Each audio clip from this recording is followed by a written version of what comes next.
પહેલાં તો હું રાજકારણમાં લગભગ 1982માં આવ્યો અને મારો સ્વભાવ છે સેવાકીય પ્રવૃત્તિમાં ચેલેન્જ ઝીલવાનો, કામ કરવાનો, અમુક વ્યક્તિ સામે ચેલેન્જ ઝીલવાનો.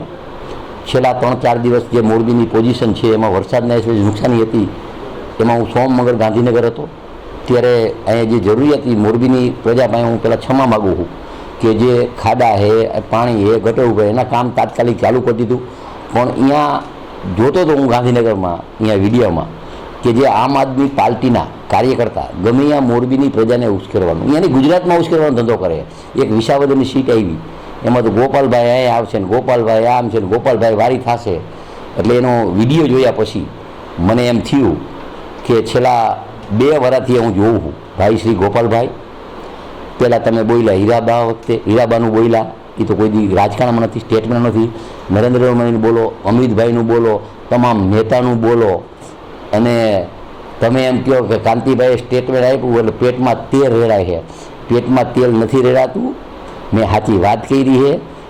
તમે આવો, આમાં પ્રોસિજર હોય. તમે એકવાર ચૂંટાણા, હું 7 વાર લઈ રહ્યો છું. આપણે બંને આવતા સોમવારે માનનીય અધ્યક્ષશ્રીની અહીંયા જઈ બે આપણે રાજીનામું દઈ દઈએ. રાજીનામું દીધા પછી ચૂંટણી આવશે.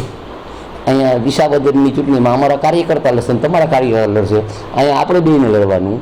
એટલે તમને ખબર રહી જાય ક્યાંય ગોપાલભાઈના નામે ધમકી ન દઈએ ને ઉછેરવાના ધંધા બંધ કરે. અને હું તો જીવાનનો પાકો હું.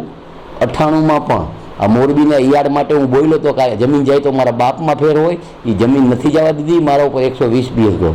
મને મોરબીના કાર્યકર્તા ઉપર વિશ્વાસ છે કે મારી ચેલેન્જ ઝીલે છે. શું કામ કે એકવાર હરાવ્યા પછી 5 વર્ષ મેં કામ કર્યું, સેવાકીય કામ, ગામના કામ. એટલે મને વિશ્વાસ છે તમે અહીંયા આવો, તમારા આમ આદમીના તમામ ભારતના નેતા આવે અને અહીંયા મોરબીના મારા ભારતીય જનતા પાર્ટીના કાર્યકર્તા, મતદારોનો વેપારી, અને આપણે બેને ચૂંટણી લડવાની છે. અને જો એમાં તમે પાછા પડ્યા તો તમારા બાપમાં ફેર હે ને મારા બાપમાં ફેર હે. આવતા સોમવારે તમે આવો શંકરભાઈની આપણે બંને રાજીનામું દઈ અને રાજીનામા દઈએ પછી ચૂંટણી આવે એટલે આપણે બેને લડવાનું. અને હું હારું તો તમને 2 કરોડ દેવાના, એમાં કાંઈ ખોટી વાત નથી. મારી પેટમાં ગયા. પણ આ બધું બંધ કરો તમે. એક સીટ આવી વિસાવદરની, એમાં તો આખા ગુજરાતના કાર્યકર્તા ઉપાડો લીધો. ઉછાળવાના ધંધા, ઉશ્કેરવાના ધંધા, જેમ તેમ બોલવાના ધંધા.